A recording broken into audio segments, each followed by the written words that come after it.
សួស្តីបងប្អូនសម្រាប់វីដេអូនេះខ្ញុំសូមជូនចំពោះអ្នកដែលកើតរាសីនៅក្នុងឆ្នាំថោះសម្រាប់រាសីឆ្នាំ2026ដូចតទៅឥឡូវយើងជាដំបូងនេះយើងចូលមកដល់ធាតុល្អទី1ឈ្មោះថា Fortune Virtue ដែលនិយាយជាខ្មែរមានន័យថាសំណាងហើយនឹងគុណធម៌អញ្ចឹងធាតុនេះបាននាំមកនៅការប្រោះព្រំជាវិជ្ជមានមកដល់យើងហើយវានឹងនាំមកនៅសំណាងផ្នែកទ្រព្យសម្បត្តិលុយកាក់ហើយធាតុល្អនេះផងដែរក៏វាជួយពង្រីកទៅនៅធាតុល្អតកតងនឹងតារាសាស្ត្រទ្រព្យសម្បត្តិផ្សេងៗផងដែរអញ្ចឹងឆ្នាំហ្នឹងបើសិនបើយើងមានតារាសាស្ត្រតកតងនឹងទ្រព្យធនផ្សេងៗចឹងមានន័យថា Fortune Virtue នេះវានឹងជួយពង្រីកនៅសំណាងហ្នឹងឲ្យកើនទ្វេដងឬក៏ច្រើនជាងទ្វេដងអញ្ចឹងទៅវាជួយពង្រីកឲ្យបានច្រើនអញ្ចឹងណាដោយសារតែវាជាតារាដែលជួយបំរុងទៅដល់តារាផ្សេងតាក់ទងនឹងលុយកាក់ឥឡូវសម្រាប់អ្នកដែលគាត់ចង់ពិនិត្យមើលរាសីផ្ទាល់ខ្លួនរបស់លោកអ្នកអញ្ចឹងបងប្អូនអាចចូលទៅកាន់នៅ website មួយដែលមានឈ្មោះថា pajicode.com អញ្ចឹងសម្រាប់ដែលយើងមានទូរស័ព្ទដៃ smartphone iPhone ឬក៏ Samsung ឬក៏ប្រភេទទូរស័ព្ទដៃ Android ផ្សេងហ្នឹងរួមទាំងនឹង tablet ហើយនឹង computer ផងដែរបងប្អូនអាចពិនិត្យមើលបានទាំងអស់ដោយគ្រាន់តែមានអ៊ីនធឺណិតប៉ុណ្ណោះអញ្ចឹងណាអញ្ចឹងបងប្អូនចូលទៅហើយ check មើលខ្លួនឯងបានបែកចាំពឹងគេផងឯងទេហើយមួយទៀតខ្ញុំមាន app ដែរ app សម្រាប់ទូរស័ព្ទដៃប្រភេទ Android អញ្ចឹងបងប្អូនអាច download ទៅប្រើលើទូរស័ព្ទដៃតែម្ដងហ្នឹងក៏វាស្រួលដែរអញ្ចឹងទាំងពីរនេះខ្ញុំនឹងដាក់ link នៅខាងក្រោមវីដេអូដើម្បីឲ្យបងប្អូនចុចទៅបើកផ្ទាល់តែម្ដងកុំឲ្យពិបាកវាបញ្ចូលអញ្ចឹងណាហើយសម្រាប់អ្នកដែលគាត់អត់ចេះប្រើទាំង website ទាំង app អញ្ចឹងបងប្អូនអាច comment នៅខាងក្រោមវីដេអូនេះនៅម៉ោងថ្ងៃខែនិងឆ្នាំកំណើតរបស់បងប្អូនជាលេខបារាំងបាទជាលេខបារាំងអញ្ចឹងខ្ញុំនឹង check មើលឲ្យហើយខ្ញុំនឹងឆ្លើយតបទៅវិញនៅលទ្ធផលនៃរាសីរបស់បងប្អូនជូនបាទបន្ទាប់មកយើងចូលមកដល់ធាតុល្អទី2ឈ្មោះថា Heavenly Virtue នេះបកជាភាសាខ្មែរមានន័យថាគុណធម៌ដែលមកពីឋានសួគ៌អញ្ចឹងវានាំមកនៅជួយប្រោះព្រំមកលើយើងជាផលវិជ្ជមានហើយមួយទៀតវាជួយដោះស្រាយទៅលើធាតុមិនល្អផ្សេងដែលវាហូរចូលនៅក្នុងឆ្នាំនេះផងដែរ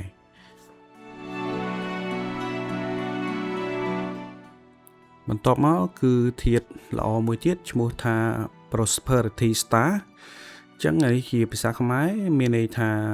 តារានៃវិបុលភាពអញ្ចឹងនៃវាដដែលទេមានន័យថាវានាំមកទៅវិបុលភាពអញ្ចឹងសម្រាប់ពាក្យថាវិបុលភាពនេះមានន័យថាសំដៅទៅលើភាពសុខសេមសានដែល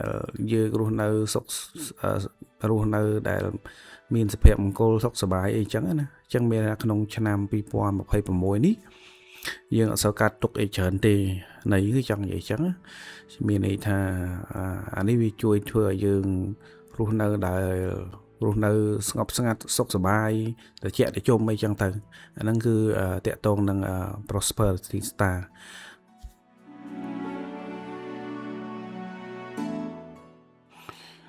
ឥឡូវយើងចូលមកដល់ធាតុល្អមួយទៀតឈ្មោះថា Jade Hall នេះបកជាភាសាខ្មែរមានន័យថាដូចឃ្លាំងដាក់ត្បូងដាក់ពេជ្រអញ្ចឹងណាអញ្ចឹងដល់ពេលជាអត្ថន័យរបស់វាគឺមានន័យថាយើងមានសំណាងផ្នែកធនធានទ្រព្យសម្បត្តិអីអញ្ចឹងទៅជាងវាតកតងនឹងទ្រព្យតកតងនឹង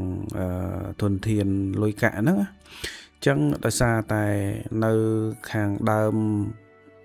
វីដេអូមិញខ្ញុំនិយាយតាក់ទងទៅនឹង Fortune Virtue គឺជាធាតុមួយដើម្បីជួយពង្រីកនៅសក្តានុភាពនៃធាតុផ្សេងៗដែលតាក់ទងទៅនឹងធម៌សម្បត្តិហើយនឹងលុយកាក់អញ្ចឹង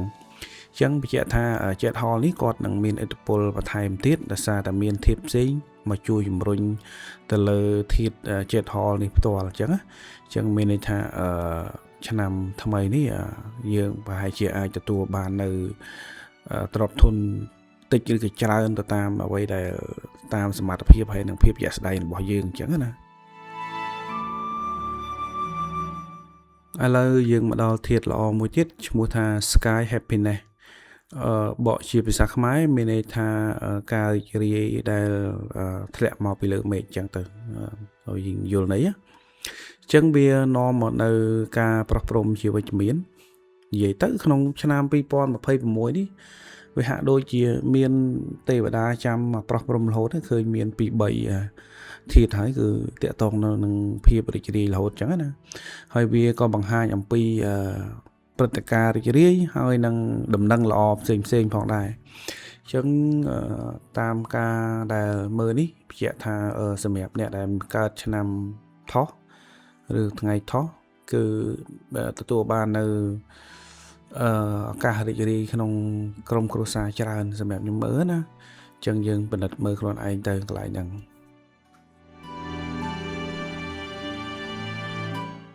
មកដល់មួយទៀតគឺតកតងទៅនឹងធាតុល្អទៀតហើយគឺ Peach Blossom អញ្ចឹង Peach Blossom នេះគឺបង្ហាញអំពីភាពដែលយើងមានការតាក់ទាញពីអ្នកដតីអញ្ចឹងទៅមានន័យថាយើងមានភាពតាក់ទាញទៅដល់អ្នកដតីក្នុងន័យជាប្រជាប្រិយភាពជាមុនស្នេហ៍អញ្ចឹងណាប៉ុន្តែមុនស្នេហ៍នេះមិនមែនជាមុនស្នេហ៍បែបភ្លើតភ្លើនទេជាមុនស្នេហ៍បែបប្រជាប្រិយអញ្ចឹងកន្លែងហ្នឹងអញ្ចឹងមានន័យថាឆ្នាំថ្មីសម្រាប់អ្នកដែលកើតនៅក្នុង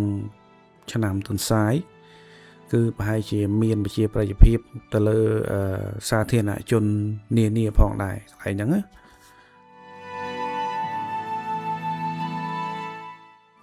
ឥឡូវយើងចូលមកដល់ធាតុល្អមួយទៀតបាទគឺតកតងនឹង Tai Chi Nobleman អញ្ចឹងអានេះតកតងទៅនឹងគេហៅថាតារាជំនួយឈ្មោះថា Tai Chi អញ្ចឹងទៅន័យនេះគឺអញ្ចឹងព្រោះពាក្យ Tai Chi នេះជាពាក្យភាសាចិនទេអញ្ចឹងខ្ញុំអត់ដឹងថាពាក្យហ្នឹងគេបកថាម៉េចដែរអញ្ចឹងប៉ុន្តែគាត់ថាវាគឺជាតារាជំនួយមួយប្រភេទដែលឈ្មោះថា Tai Chi ហើយវាបាននិយាយអំពីតកតងទៅនឹងអ្នកជួយឧបត្ថម្ភយើងឬក៏ជាប្រភេទមនុស្សដែលមានឥទ្ធិពលហើយនឹងនាំនៅសំណាងឬក៏មកជួយការពារឬក៏ជួយគាំទ្រយើងបែបបត់ផ្សេងអញ្ចឹងទៅហើយអ្នកនឹងទទួលបានជំនួយហើយនឹងការជួយពីមនុស្សដែលមានឥទ្ធិពលក្នុងពេលដែលអ្នកត្រូវការកន្លែងហ្នឹងគេចង់និយាយអញ្ចឹងហើយសម្រាប់អ្នកដែលជួយឧបត្ថម្ភយើងហ្នឹងវាអាចដែលមកជួយយើងហ្នឹងក្នុងតម្រង់បែបបត់ផ្សេងដែលយើងមិនអាចចង់ឲ្យថាច្បាស់លាស់ថាជាយ៉ាងណាទេឧទាហរណ៍ថាពេលខ្លះអ្នកដែលជួយហ្នឹងអាចគឺជាអ្នកណែនាំយើងអាចជាគ្រូរបស់យើងឬក៏ពេលជួនកាលអាចជាមនុស្សដែលយើងអត់ដែលស្គាល់ជាមនុស្សប្លែកមុខហើយដែលគេចាំជួយយើងនៅក្នុងគ្រាកលៈទេសៈដែលសំខាន់នៅពេលចាំបាច់ដែលយើងត្រូវការជំនួយអញ្ចឹងទៅកន្លែងហ្នឹងណាខ្ញុំឧទាហរណ៍មួយឧទាហរណ៍ថានារីគាត់បែកកង់ម៉ូតូកណ្ដាលផ្លូវយប់ឡើងអញ្ចឹងទៅហើយចៃដន្យមានមនុស្សអត់ស្គាល់មុខគាត់ចាំមកជួយបដើមម៉ូតូជំនួសយើងអីចឹងទៅខ្ញុំឧទាហរណ៍ណាប៉ុន្តែវាមានគ្រប់ទម្រង់ផ្សេងទៅតាមនឹងដែរបាទឥឡូវយើងចប់តាក់ទងទៅនឹងធាតុល្អហើយឥឡូវយើងចូលមកដល់ធាតុមិនល្អទី1ឈ្មោះថា Curl Tongue អញ្ចឹងអានេះមានន័យថាមានជាការកើតចំនួនដោយសារតែការនិយាយដើមពីសំណាក់មនុស្សតូចតាចអញ្ចឹងទៅកន្លែងហ្នឹងបន្តមកទៀតយើងចូលមកដល់ធាតុមិនល្អទី2ឈ្មោះថា Crossing Sa អញ្ចឹងធាតុមិនល្អនេះគេបានបញ្ជាក់ហើយថាជាធាតុមិនល្អ ខ្លាំងមានថាវាមានអត្តពលខ្លាំងវាមានអនុភាពខ្លាំងអញ្ចឹងនេះគឺ crossing សានេះគឺចង់និយាយតាក់ទងទៅនឹងបញ្ហាផ្លូវច្បាប់បាទអញ្ចឹងកន្លែងនេះយើងត្រូវប្រយ័ត្នប្រយែងបើសិនបើយើងជាអ្នកធ្វើការឧទាហរណ៍ថាធ្វើការងារតាក់ទងនឹងពុនបងពុនរដ្ឋអីចឹងណាចឹងឬក៏តាក់ទងនឹងគណនីយើងរៀបខុសអីអាហ្នឹងយើងត្រូវប្រយ័ត្នឬក៏សម្រាប់អ្នកដែលធម្មតាជិះម៉ូតូជិះអីចឹងប្រយ័ត្នតាក់ទងនឹងច្បាប់ចរាចរណ៍អញ្ចឹងទៅឬក៏អ្នកដែលរស់ស៊ីនាំចេញនាំចូលអីហ្នឹងកិច្ចពុនកិច្ចអីហ្នឹងអាហ្នឹងត្រូវប្រយ័ត្នដែរណាព្រោះនេះវាបង្ហាញថាធាតុនេះគឺជាធាតុមិនល្អខ្លាំងមានន័យថាអញ្ចឹងណាអញ្ចឹងមែនតើទៅយើងខ្លាចថាពេលខ្លះយើងវាជាប់បញ្ហាអីចឹងទៅអញ្ចឹងយើងគួរតែប្រយ័ត្នកន្លែងហ្នឹងឥឡូវយើងចូលមកដល់ធាតុមិនល្អបន្តទៀតតាក់ទងទៅនឹង trap star អញ្ចឹងអានេះបង្ហាញអំពីបញ្ហាតាក់ទងទៅនឹងអារម្មណ៍តាក់ទងទៅនឹង depression តាក់ទងទៅនឹងមានសម្ពាធជាតែមានអារម្មណ៍ថាមិនស្រួលក្នុងខ្លួនអីចឹងទៅអានេះតែពិតវាតាក់ទងនឹងគេហៅថាអារម្មណ៍ feeling របស់យើងទេវាអត់មានតាក់ទងទៅនឹងអ្នកដទៃគឺខ្លួនឯងកើតអារម្មណ៍ហ្នឹងដោយខ្លួនឯងឥឡូវយើងចូលមកដល់ធាតុមិនល្អចុងក្រោយគឺតាក់ទងទៅនឹង salty pool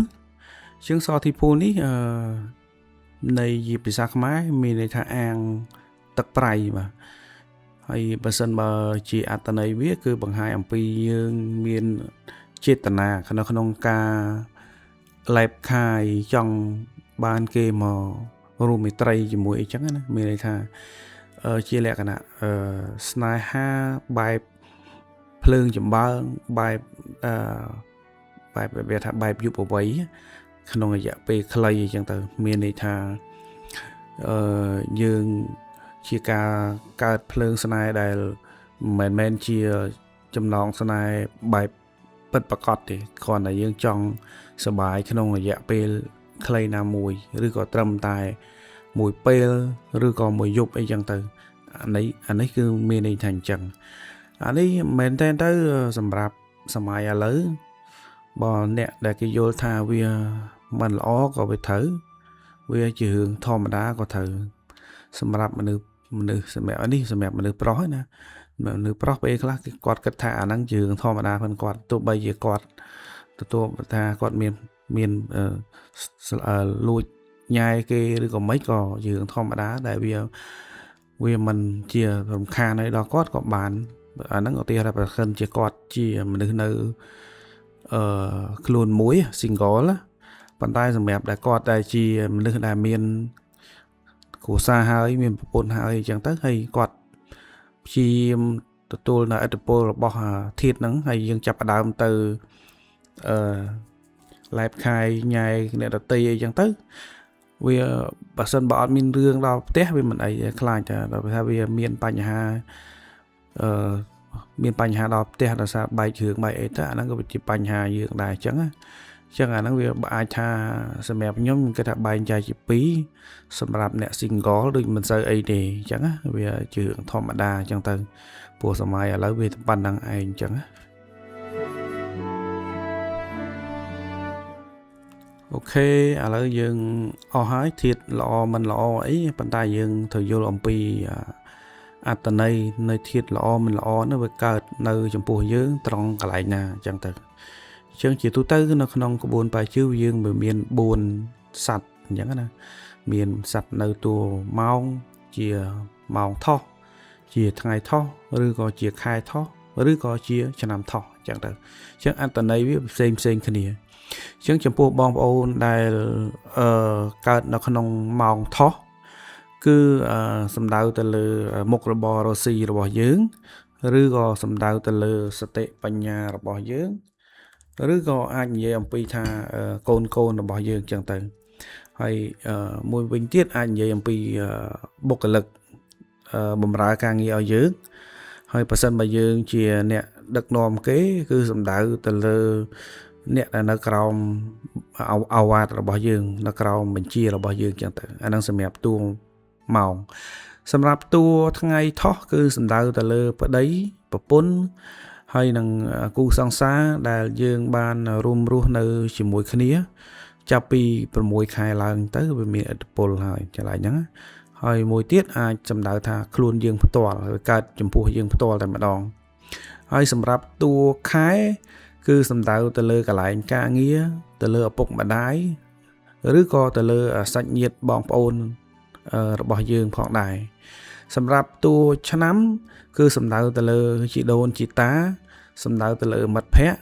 សំដៅទៅលើសង្គមខាងក្រៅសង្គមទូទៅដែលយើងតំណហ្នឹងឬក៏សង្គមតាមបណ្ដាញសង្គមដូចជា Facebook YouTube TikTok អីហ្នឹងដែលយើងផុសអីទៅវាអាចថាទទួលឥទ្ធិពលដែរអញ្ចឹងឬក៏បើសិនបើយើងជាអ្នកធ្វើការក្រុមហ៊ុនឯកជនអាចសំដៅទៅលើតកែរបស់យើងឬក៏អ្នកដឹកនាំក្រុមហ៊ុនដែលគេហៅថា CEO ហ្នឹងឬមួយទៀតបើសិនបើយើងធ្វើការនៅក្នុងស្ថាប័នណាមួយជាងហ្នឹងគឺសំដៅទៅលើមនុស្សដែលមានឋានៈកំពូលនៅក្នុងស្ថាប័នហ្នឹងដែលយើងធ្វើការហ្នឹងហើយមួយវិញទៀតតពិតតួឆ្នាំយើងអាចនិយាយថាគឺសំដៅទូទៅស្អីក៏ត្រូវដែរសម្រាប់យើងវាត្រូវបន្តិចអញ្ចឹងណាអញ្ចឹងតពិតតួឆ្នាំហ្នឹងវាជាបើនិយាយទៅគេហៅថា general ហើយស្អីក៏វាអាចកើតបានដែរប៉ុន្តែវាមិនកើតខ្លាំងវាកើតមកលើយើងហ្នឹងវាបន្តិចគ្រប់ទៅរឿងអញ្ចឹងទៅអាហ្នឹងបាទសូមអរគុណ